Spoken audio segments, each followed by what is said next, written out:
Have you ever stopped to think if there are questions a computer could never answer, no matter how powerful we make it? Well, today we're going on a journey to find the absolute, hard-coded limits of computation. We're going to look at the rulebooks that run everything from your phone to a supercomputer, and we're going to find out which questions are literally impossible to solve. So let's dive in.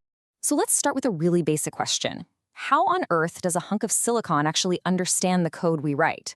You and I can understand nuance and ambiguity, but a computer? Not so much. It needs a language with perfectly rigid mathematical rules. It can't guess what you mean. Every single instruction has to be crystal clear. And that's where this idea of a formal language comes into play. You should think of it as the ultimate, non-negotiable rulebook. It sets out an alphabet of symbols you're allowed to use and a strict grammar for how to combine them. This isn't just a suggestion. For a computer, it's the law. It's the bedrock of how they process, well, anything. All right, so that brings us to our first big idea, the computer's grammar. And we're about to see why these rules are absolutely everything.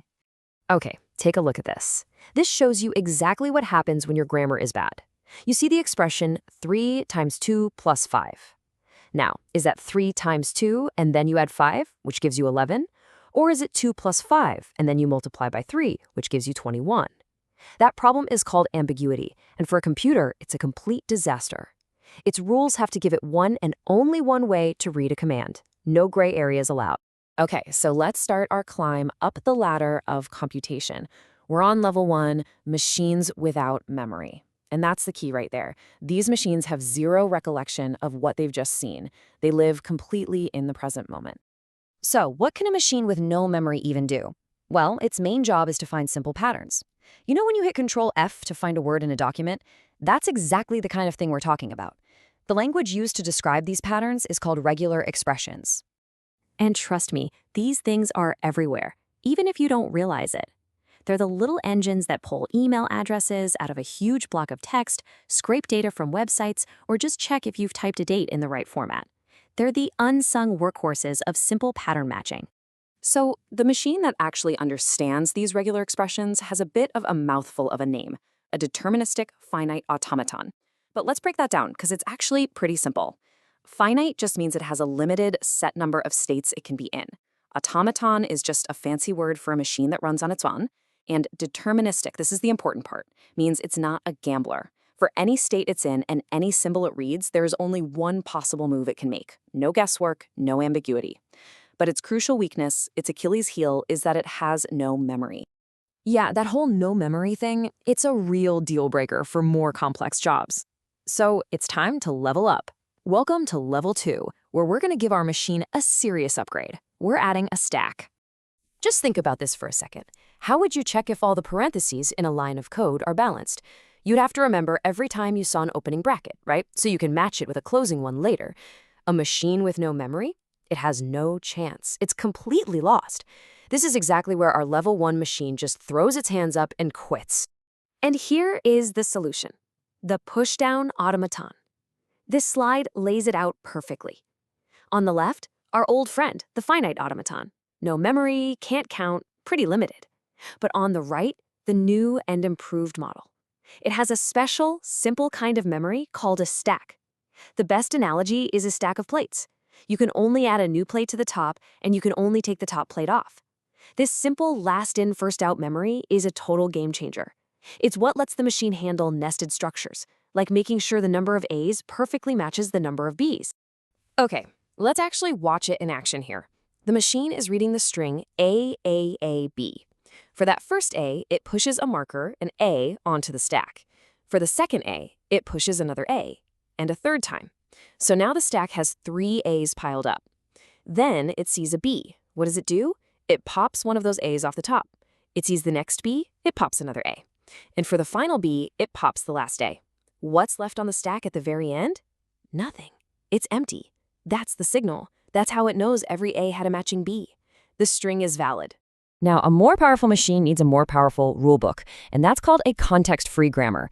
And listen, this isn't just some abstract, theoretical idea. This is the backbone of modern programming. The syntax, the structure of loops, functions, variables, for languages like Python, Java, you name it, is all defined by a context-free grammar. It's what allows a compiler to actually make sense of your code.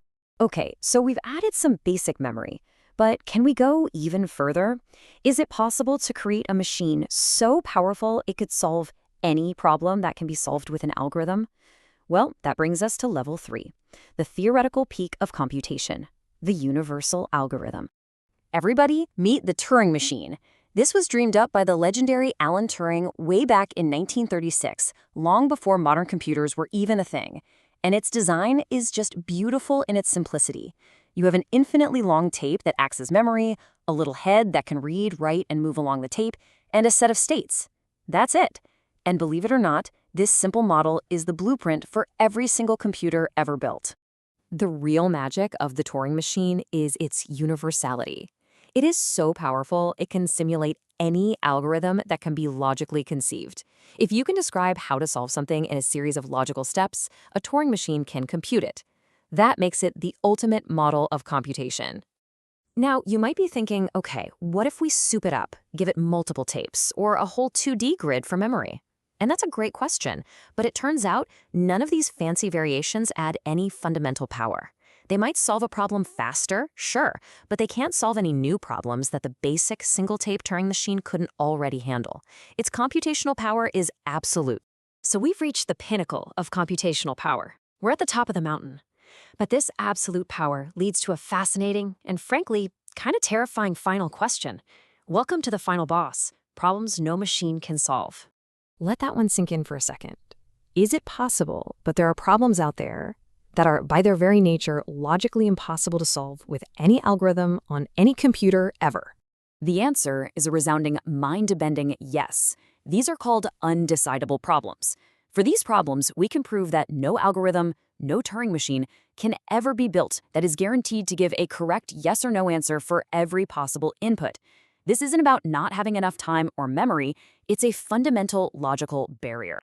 The most famous of these is the halting problem, and the question itself sounds so simple. Can you write a program that takes any other program and its input and tells you for sure if that program will eventually stop or if it will get stuck in an infinite loop and run forever? Alan Turing proved this is impossible with a truly brilliant proof by contradiction, so follow the logic here. Step 1. Let's just assume for a moment you could build this magical halting machine. Step 2. Using that machine, we build a new mischievous inverter machine.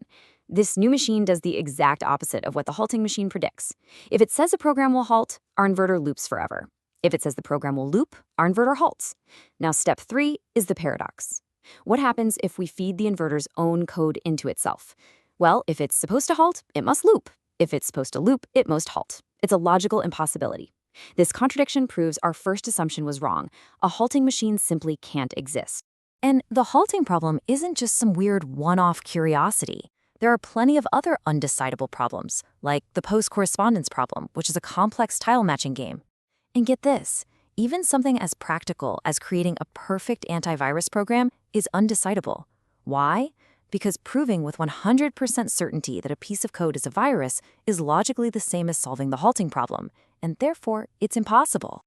So what does all this tell us? It tells us that computation, for all of its incredible, world-changing power, has hard logical limits. It reveals a universe where some questions just don't have a computable answer. It's a profound thought, isn't it? That not every puzzle has a solution, and that some mysteries are just woven into the very fabric of logic itself.